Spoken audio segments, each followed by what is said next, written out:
Thank you. The last time I spoke, yes, thank you.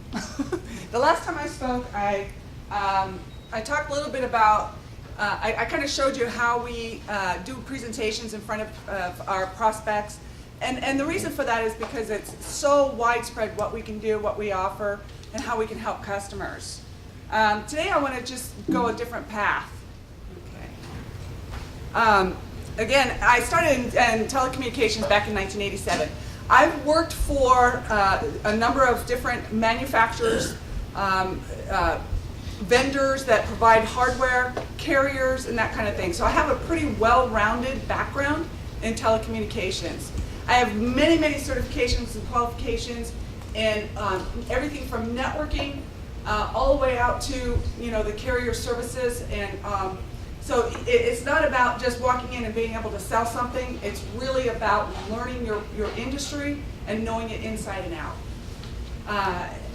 Where I've been is I've had I've worked for 2 manufacturers, I've worked for 2 carriers, and I really truly understand the industry. Things I like, you can't see it on there, it's passion. Things I like doing or I love doing for companies is I love to educate companies. A lot of the smaller companies don't know what they have, what they're using. They have no idea how much they're paying and why they're paying it, and they don't have that advocate for them. I come in and I show them all these things. I become their advocate, and that's what I really love doing. I love helping them design their communications and plan for the future. Understand the technology and what the technology is going to look like in 3 to 5 years. How's that going to benefit or affect their business? I love making sure that companies aren't being overcharged for services. My biggest passion is showing them what's going on with the big bell companies. AT&T and Verizon are very bad with overcharging all the time. They're constantly overcharging. And when the customer goes back and says, "What's this charge?" they'll say, "You should know your phone bill." That's when I come in and tell them how they can benefit. You can't see it here, but what I have here is there's a red underline there. Unfortunately, it's just too small. I was trying to make it larger, but those 2 areas are areas where the AT&T has overbilled this customer. I came in and took their phone bill from $1,400 a month down to $900 a month. So, and even if I wasn't able to do this, I was able to save them $275 a month, just showing them how they can remove that bill, that charge on their bill. Because that's just what I do. I want to get that away from them. I can help companies with as small as few lines, DSL, to large multi-site companies. Of course, that's where we provide the most benefit. In multi-site organizations where they're communicating between offices, that's where I provide the most benefit. I can help startup businesses. A lot of startup businesses will just pick up the phone and call AT&T and not realize what they're going to be charged at the end of the day.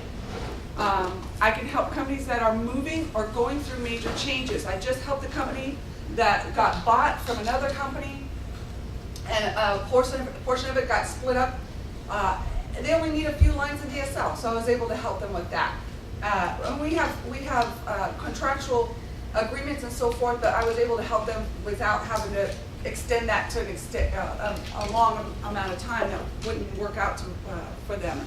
I can help companies who are looking to supplement their current services. So if they've got current services and they need backup, I can help them with that as well.